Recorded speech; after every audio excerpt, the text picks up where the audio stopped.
ये खुद को बचाने की लड़ाई है, रूस के आक्रमण से यूक्रेन को बचाने की। ये नेशनल यूनिवर्सिटी ऑफ यूक्रेन का physical education and sports centre है। कीव शहर में इसे एक पुनर्वास केंद्र के रूप में भी इस्तेमाल किया जा रहा है।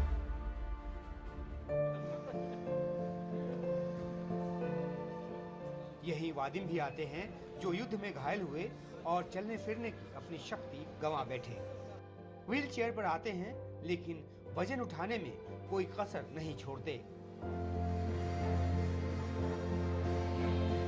तो ये मिस्टर वदीम है जो फ्रंट लाइन पर लड़ रहे थे रूस की सेना के साथ और घायल हुए, और इनके रिहेबिलिटेशन की जो कोशिश है वो चल रही है। हम दुभाषी के जरिए जानने की कोशिश करेंगे कि उनके साथ आखिर क्या हुआ। So what happened to him, where he was fighting and how he got injured. Це місто Бахмут і накрило градом. Тому якось так. Okay, so where he got the injury, on which part of the body, Хребет. Okay. Yeah. Да. So that's and how the rehabilitation efforts going on, and how you people are helping him out. Мотивація, підтримка, то це дійсно надихає, тому що якщо нема підтримки, то в тебе не буде натхнення. Коли ти розумієш, що ти працюєш над собою і люди тебе підтримують, хоча б там добрим словом. Vadim के दो बेटे हैं और दोनों Ukraine की सेना में हैं। इनके साथ इनका एक बेटा अर्तेम भी घायल हुआ है। वादिम और उनके बेटे सहित 15 वार वेटरन इस पुनर्वास केंद्र में खुद को सेहतमंद करने की कोशिश में जुटे हैं। So what exactly happening there? How you are helping these former military men to in rehabilitation? Це частина реабілітаційних заходів, які поєднані з руховою активністю, заняттям спортом і, зокрема, заняттям кіберспортом, що сприяє ментальній реабілітації наших захисників. अनौपचारिक आंकड़े के मुताबिक पिछले 2.5 साल की लड़ाई में 1.5 लाख से अधिक यूक्रेन के सैनिक जख्मी हुए हैं और अपना कोई न कोई अंग गंवा बैठे हैं।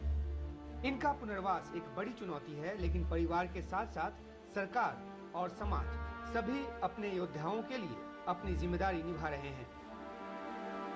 So usually one veteran, how long rehabilitation he needs? Різний стан здоров'я і різний ступень ран, які отримані. Але цикл реабілітації складає 21 день. Після цього ми знову робимо медичне обстеження і пропонуємо другий, а може і третій цикл оздоровлення. इस पूरे युद्ध में यूक्रेन की सेना ने अपने संकल्प का परिचय दिया है। तभी 2022 में कीव के दरवाजे तक पहुंच गई रूस की सेनाओं को भागने को मजबूर कर दिया। वादिम कहते हैं कि फिट हुए तो फिर मोर्चे पर जाएंगे। कुर्स्क में यूक्रेन की सेना घुसने की बात सुनकर वो मुस्कुरा उठते हैं और कहते हैं कि ये यूक्रेन को बचाने की लड़ाई है। Final question: How do he feel? How do he feels when he got to know that Ukrainian army is now in Kursk in Russia? okay. So I will when ask. he got this news, how he felt about it? Okay. Дуже файно. वदीम अकेले नहीं हैं।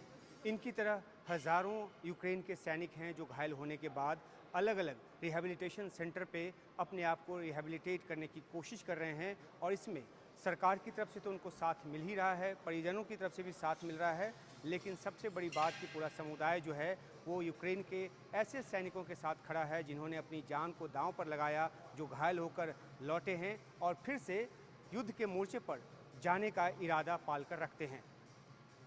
Ukraine से Umashankar Singh, NDTV India.